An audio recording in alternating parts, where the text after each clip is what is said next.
ഞാനിവിടെ ചക്ക എല്ലാം അരിഞ്ഞ് റെഡിയാക്കി 2 പാത്രത്തിലാക്കി വെച്ചിട്ടുണ്ട്.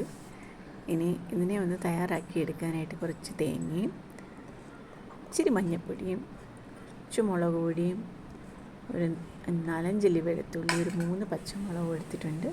ഇതിനെ എല്ലാം കൂടെ മിക്സിയുടെ ജാറിലേക്കാക്കി ഇതിനെ ഒന്ന് ഒതുക്കി എടുക്കാം. അരയണ്ടല്ലോ, ഒന്ന് ചെറുതായിട്ട് ഒന്ന് ചതച്ചൊന്ന് എടുത്തു കഴിഞ്ഞാൽ നമുക്ക് ഈ ചക്കയായിട്ട് ഇതിനെ അങ്ങ് മിക്സ് ചെയ്യാം.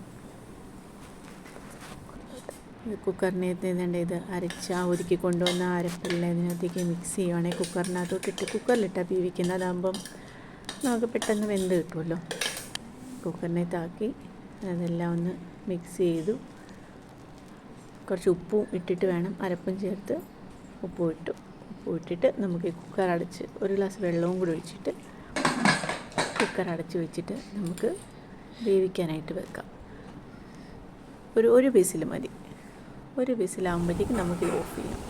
ഇതെല്ലാം വെന്ത് എൻ്റെ മോള് ഇതിൻ്റെ പുളിശ്ശേരിയൊക്കെ ഒഴിച്ചിട്ട് നന്നായിട്ട് കഴിക്കുകയാണ്.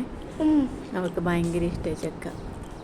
അപ്പോൾ പുളിശ്ശേരി ഇതിനകത്ത് മീൻ കറിയൊക്കെ ആണെങ്കിൽ സൂപ്പർ. പുള്ളിക്കാരിക്ക് പിന്നെ മീൻ കറി വലിയ പ്രിയമില്ലാത്തതുകൊണ്ട് പുളിശ്ശേരിയും കൂട്ടിയാണ് കഴിക്കുക. Thank you.